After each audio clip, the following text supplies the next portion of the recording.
Break पे जाने से पहले बड़ी दिलचस्प चर्चा चल रही थी आईटी सेक्टर को लेकर के। दरअसल आईटी सेक्टर पे जितनी भी चर्चा की जाए लगता है उतना कम है। ब्रेक पे जाने से पहले सुदीप सर की राय ये थी कि जब इतने सारे सेक्टर आकर्षक रिटर्न देने को तैयार बैठे हैं, जहां पे रिटर्न मिलने की संभावना ज्यादा है, वहां पे आईटी के पीछे हम लोग क्यों पड़े हुए हैं। लेकिन जब ये बात कह रहे थे सुदीप सर, तो अनुराग सिंह साहब इशारा कर रहे थे, कुछ उसको जोड़ना चाहते थे। अनुराग सिंह साहब जोड़ लीजिए, फिर हम आगे बढ़ेंगे। देखिए लक्ष्मण जी, ये और जो सभी गेस्ट है ना वो जायज बातें कह रहे हैं। ये चैलेंज यहाँ पर भी है। देखिए, we have all become very short termish. हमें और all mutual funds are under pressure for next quarter नहीं तो वो फंड्स फ्लो कहीं और चले जाएंगे। ऐसे में कोई स्पेस ही नहीं है लॉन्ग टर्म स्टोरी को फिट करने का। तो everybody is right when they से कि मैं अभी लूंगा क्योंकि अभी और स्टोरीज हैं और अट्रैक्टिव हैं, because nobody has the patience to say कि मैं आज खरीदूं वो एक साल बाद। Even on one of the channels I was saying the anchor आज कि अच्छा तो फिर 10% रिटर्न एक्सपेक्ट कर सकते हैं अगले 3-4 महीने में। तो आईटी में तो इफ अगर आप 3-4 महीने में 10% खोज रहे हैं, तो the entire market becomes very short termish. अभी everybody is right, depends on what long time frame you are talking, right? मैंने कहा था कि लॉन्ग लॉन्ग टर्म में आप इसको 10% एलोकेट करके भूल जाइए या 7-8% एलोकेट करके, this is a very good price to enter. But अगर आप ऐसे हर क्वार्टर का रिटर्न चेज कर रहे हैं, that is the short term story जो कि मार्केट्स को ड्राइव करती है towards what other people are calling other attractive sectors, which are nothing but stories, but they are attractive for the time being, right? तो ये एक छोटा सा, it's a just a acknowledgement, and it's a acknowledgement for what everybody else is also saying कि सबके views सही हैं, but depend करता है कि आप खोज क्या रहे हैं। सुदीप सर। नहीं, नहीं, बिल्कुल सही। देखिए, मैं तो सिर्फ ये कहूँगा कि आईटी के बारे में जो हम लोग आज सोच रहे हैं, और देखिए किसी को आइडिया नहीं है क्या होने वाला है, ऑनेस्टली। और हम लोग तो फाइनेंशियल मार्केट से हैं, जो टेक्नोलॉजी क्षेत्र से जुड़े हुए हैं, उनके पास भी ऐसा कोई मैजिक वैंड नहीं है जिससे कह सकते हैं 6 महीना बाद क्या-क्या डेवलपमेंट्स होंगे और कौन कंपनी किस स्टेज पे रहेगा। तो एक अनसर्टेन स्थिति को क्यों हम चेस कर रहे हैं? हमारे यहाँ ऑटोमोबाइल क्षेत्र में अच्छा खासा बिकवाली हो रहा है। हमारे ऑटो एंसिलियरी कंपनीज दुनिया भर के ओईएम के साथ अच्छा प्रोडक्ट लाइन अप करके उनका सप्लाई कर रहे हैं, और ये दिग्गज कंपनीज बन गए हैं। उस पर ध्यान देते हैं। हेल्थ केयर जबरदस्त डेवलपमेंट चल रहा है हमारे यहाँ, हॉस्पिटल सेक्टर में, फार्मा क्षेत्र में। और इंडियन फार्मा, आईटी जहां 20 साल पहले था, आज इंडियन फार्मा वही जगह पे खड़ा है, ये हम लोग मानते हैं। यहाँ से क्वांटम लीप आने वाला है, तो बहुत अच्छा अपॉर्चुनिटी है। तो हम लोगों को लगता है कि ये सब जगह पे जरूर ध्यान देना चाहिए। मैं एग्रोकेमिकल, स्पेशलिटी केमिकल और जो नॉर्मल केमिकल सेक्टर का जिक्र करना चाहूंगा। पिछले 2-3 साल से बिल्कुल रिटर्न नहीं है, पर अब एक जगह पे आ गया है जहां पे ग्रीन शूट्स आर विजिबल। और चाइना प्लस वन जो हम लोग हमेशा से सुनते आ रहे हैं, वो सब रियल है। और वहां पे एक्चुअली ऑर्डर्स मिल रहे हैं भर भर के इन लोग।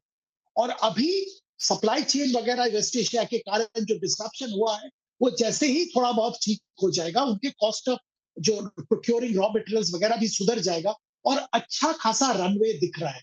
तो हम लोगों को अगर अल्फा ढूंढना है, हमको वहां पे ढूंढना चाहिए।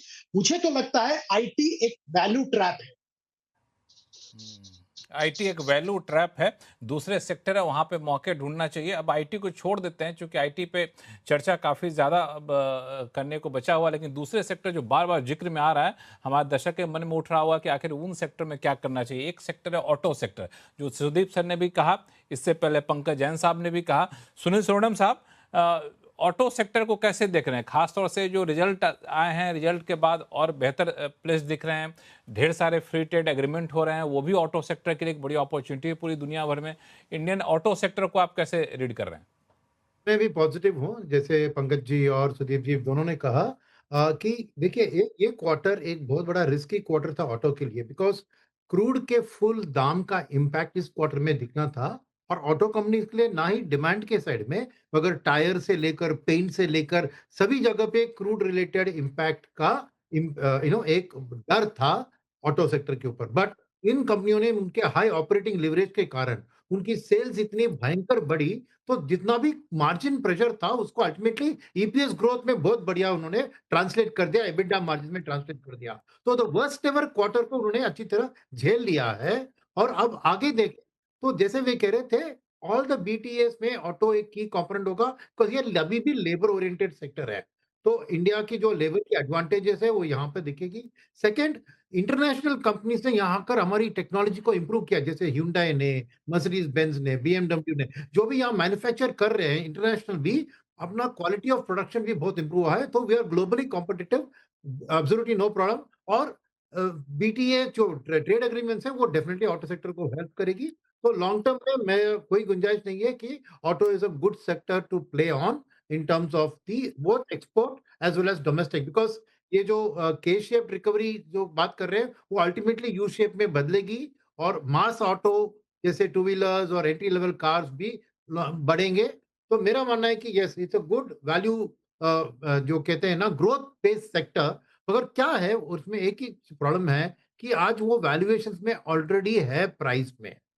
तो हम्म। लॉन्ग टर्म के लिए होल्ड करना, जैसे अनुराग जी कह रहे थे, ये क्वार्टर टू क्वार्टर मत देखिए। आपको 3 साल का आउटलुक लेके निवेश करना है, 3 साल के लिए उसको चुप बैठिए, उसको रोज़ आप उसको उठाकर उस दाम को मत देखिए। मगर ऑटो सेक्टर की आउटलुक बहुत ब्राइट है, मगर प्राइस्ड इन है, तो इसीलिए वोलेटिलिटी रह सकती है शेयर प्राइसेस में। जस्ट सावधान रहिए, बस वही बात है। जी, तो ऑटो सेक्टर एक अच्छा निकल कर आया है। लेकिन इन सब के बीच में अगर चर्चा में हम लोग ट्रम्प साहब को नहीं लाएंगे तो वो नाराज हो जाएंगे, अनुराग सिंह भी नाराज हो जाएंगे, कहेंगे कि भाई उनको आप लोग भूल जाते हैं। अभी ईरान की तरफ से बयान आया कि स्टेट ऑफ हॉर्मुज हमारे कंट्रोल में है और हमारे परमिशन के बगैर कोई जहाज यहाँ से गुजर नहीं सकता, स्टेट ऑफ हॉर्मुज बंद है। अब यहाँ से इन सब चीज़ों को मार्केट फैक्टर इन कर रहा है क्या, अनु सिंघल सर?